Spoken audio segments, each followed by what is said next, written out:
Hi, my name is John Wellington. I'm an artist and teacher, and today I'm going to be showing you my limited portrait set. These are the colors that will always get me in the ballpark of almost every type of flesh tone there is. So what I have here is I have a titanium white, I have ivory black, I have burnt sienna, raw sienna, and viridian. So when you squeeze your colors out of the tube, you'll notice that you're seeing them at full strength, 100%. So this gives you a great sense of the paint. But if you're not using your paint at 100%, it's not telling the true story. So I recommend, when you don't know a paint, I recommend taking some white and putting it out in front of each color and taking that color and mixing it down. So with black, and here we can see you're going, well, this is gray. And you're right, it is gray, but let's say I had three different blacks out here. Let's say I had lamp black, ivory black, and Mars black. They're all going to make grays. But one gray is going to be warmer, one gray is going to be cooler, one might pull towards the blue or towards the red. And so by mixing it down with white, you start to see what the true nature of that is. And that's one mixture, and while I have this here, I'll even do a lighter mixture. So even within one color, and this goes even with, if you have different sets, I'm personally hoping you'll start using, Tusc Pine, because they're such great paints, but you might have some oil paints by other companies. And one of the ways to see which colors you like is to make comparisons. So if you have a raw sienna, let's say from Winsor & Newton, take it down with white. And I have thoughts about that I will not say on the video. But I will say that it's not a raw sienna. Well, I guess I will say it on the video. It's not a raw sienna I like to use. But the Tusc Pine raw sienna for me is gorgeous. So by taking the same color down by different brands, you will actually see different colors. So this is just a great practice, and I really recommend it. There is pads that you can buy. One that had by Jerry's Artarama, where you can actually then take these takedowns and put notations on the pad so you can keep a record of your colors. And watercolors always do this, but I think it's very important that oil painters do this, and I do this as well with the pad I bought from Jerry's Artarama.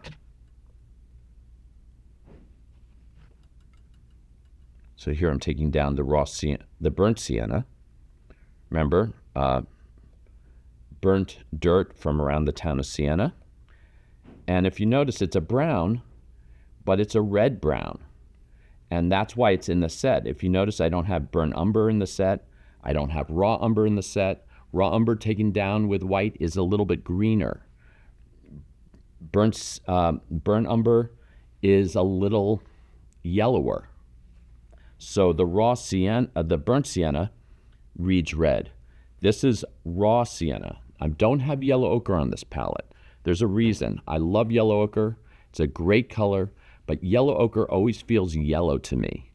Raw sienna feels yellow, but yellow in terms of flesh, that it feels more like flesh yellow than yellow yellow. And this is a personal choice, although it's also an old master choice.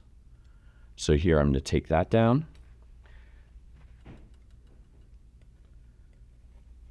So the idea of these 5 colors, and I am including black and white as colors, and maybe in science there's the absence of color and this, but I'm thinking about paint tubes. So I'm not thinking about optical science. I'm thinking about pigments that have been ground up and tubed.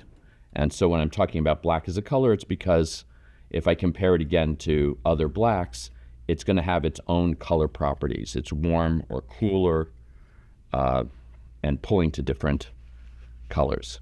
Last one is Viridian. Viridian is, I included Viridian for a number of reasons. One, it's just a color that I'm always using to bring cools into flesh. And the other reason is that it's a fantastic underpainting color. So traditionally, in Russian icon paintings or Greek Orthodox, all the Orthodox icon paintings, they use terra verte, which is an earth green, for their paintings. Later on, some Italian artists used it, and the term for it was verdaccio, vert, green. Verdaccio, Italian word. I've upped it to Viridian because I like a little bit more bite. I find that the earth greens, although beautiful, are just not my taste. They're a little too subtle. And so I like the Viridian because, like these other colors, they plays very well, meaning that when I say a color plays very well, what I mean is it can hide its nature and blend with other colors. It's like a child that can play well in the sandbox. Doesn't need to be the star. But at the same time, it does hold its own. Matter of fact, all these colors hold their own. So now you're seeing the three colors. So what I have them here on the palette, but the palette is gray, and I'm seeing the colors on a gray palette, which is great. But when you're painting, you're not always painting on the exact same color as your palette. You're painting a sky, you're in this case flesh, against a green background, against a red wall, whatever it is that you're painting. And so relationship of colors is essential to understand. I'm not a master of relationship of colors, and I don't think you have to be. I think what you have to do is you have to understand conceptually that color changes next to what it is against.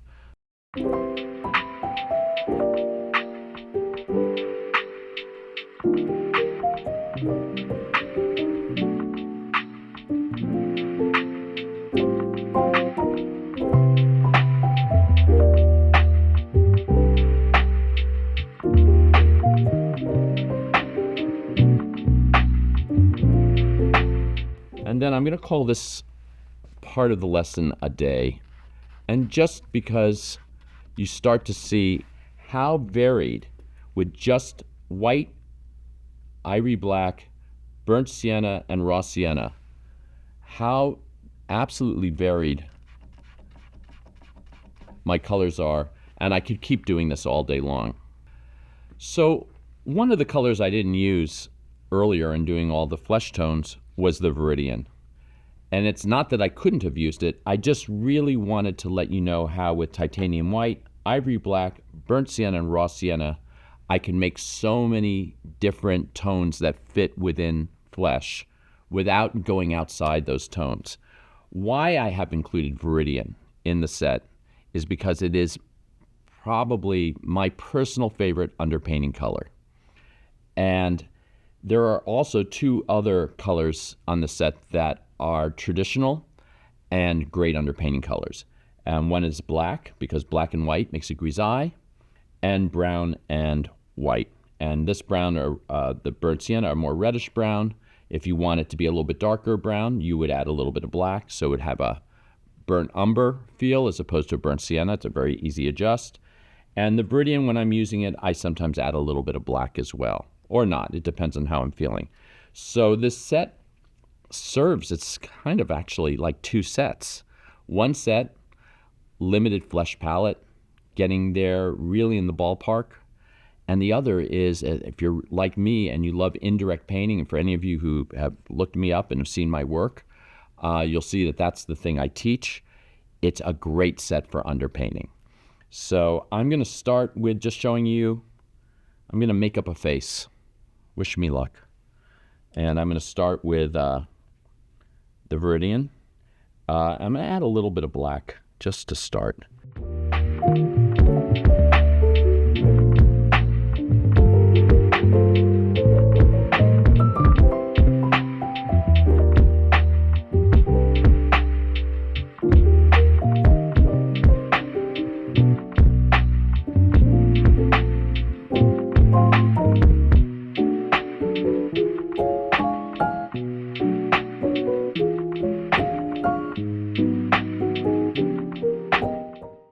call this round one of my Verdaccio underpainting. When this dries, that would be round two, and round two would then be not glazes, but semi-transparent and semi-opaque applications of the set, of my raw sienna, my raw sienna, my burnt sienna, and my ivory black, especially these two colors. I could do some glazing with this, but it's mixtures of this that will go on top of this that will really give this older feeling of old master painting. And it's really beautiful. And then after that, there are glazing colors, a glazing set that can be used then to get to that next level. And that's how paintings were built. And again, glazing uses less pigment, so the much more expensive pigments were used for glazing. So this is my man from another epoch. I do not know who he is, but I hope you enjoyed it. Thank you so much.